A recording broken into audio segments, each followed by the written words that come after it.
আসসালামু আলাইকুম।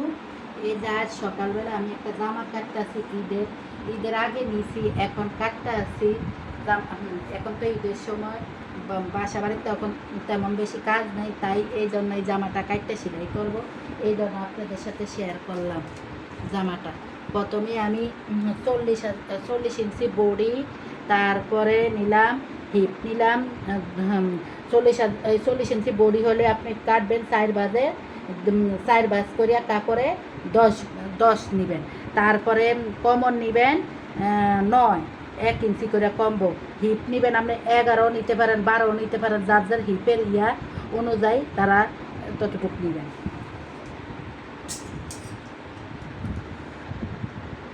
বন্ধ করতে এই যে আমি কাপড়টা কাটতে আসছি এইভাবে। আমার নিজের কাপড় চোপড় নিজেই সেলাই করি। টেলারের কাছে দিলে কাপড় চোপড় সেলাই আমার পছন্দ হয় না, তাই নিজের কাপড় চোপড় মেয়েরা মেয়েদের দেয়, আমি আমারগুলা দিই না, আমি নিজেই সেলাই করি। যেহেতু টেলারের কাছে দিলে আমার কাপড় চোপড় আমার তো ভালো লাগে না করতে, তাই এই জন্য নিজের কাপড় চোপড় নিজেই সেলাই করি। যেটুকু অবসর টাইম পাই, অবসর টাইমে আমি নিজের কাপড় নিজে সেলাই করি। আর বড় মেয়েরে শিখাইছি, বড় মেয়ে অত বেশি ভালো করে পারে না, আস্তে আস্তে শিখবে। নতুন যারা সেলাই কাজ করে তখন তারা প্রথমে পারে না, পরে ঠিক হয়ে যাবে।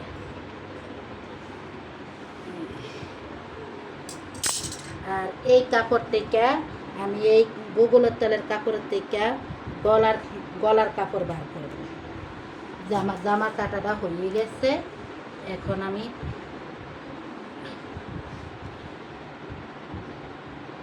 এইভাবে আপনারা টিক চিহ্ন দিয়ে নেবেন।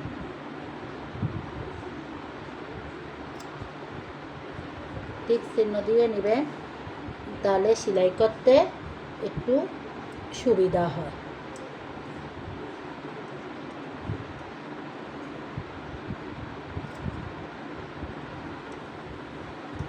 এই যে কোমরে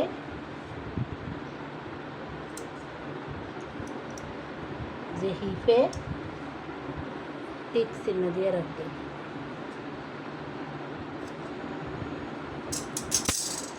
এই যে আমাদের বাগান থেকে কচু শাক আনলাম, এখন কচু শাক দিয়ে মাছ দিয়া শুকনা করে ভাজি করব। এই শাকটা অনেক খেতে অনেক সুস্বাদু, তাই কচি পাতা সহ কচু শাক আনলাম। আমি এখন ছাদের উপরে দিয়ে লাকড়ি চুলায় রান্না করবো, তাই আপনাদের সাথে একটু শেয়ার করবো। এই যে মাছগুলো ভাজে নিতে আসছি, এই মাছের লেজ দিয়ে আমি কচু শাক, তারপরে এই যে জলপাই, এগুলো দিয়ে রান্না করবো। আর মাছগুলো ভুনা করবো।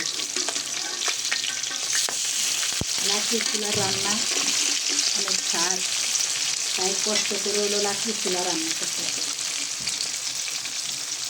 এই তো আমার আম্মু আজকে ছাদের চাদর ধুয়ে রোদ্রে শুকাতে দিয়েছে। তো চাদরটা সাথে এখানে কম্বলও শুকাতে দিয়েছে, কম্বল রোদে শুকিয়ে উঠিয়ে ফেলবে, তাই জন্য কম্বলটাকে শুকাতে দিয়েছে। আর এই তো বালিশের কভার, সব কুশন কভার সব কিছু ধুয়ে দেওয়া হয়েছে। আর এই তো আমাদের ছাদ থেকে বাহিরের ভিউ।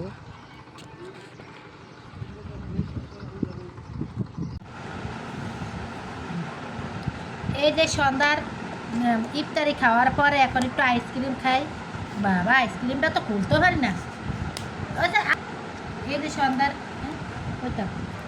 সন্ধ্যার ইফতারি খাওয়ার পরে এখন আইসক্রিম আনলাম ছেলেকে দিয়ে দোকান থেকে। এখন আইসক্রিম খাবো, আইসক্রিমটা খাইলে শরীরে ঠান্ডা লাগে।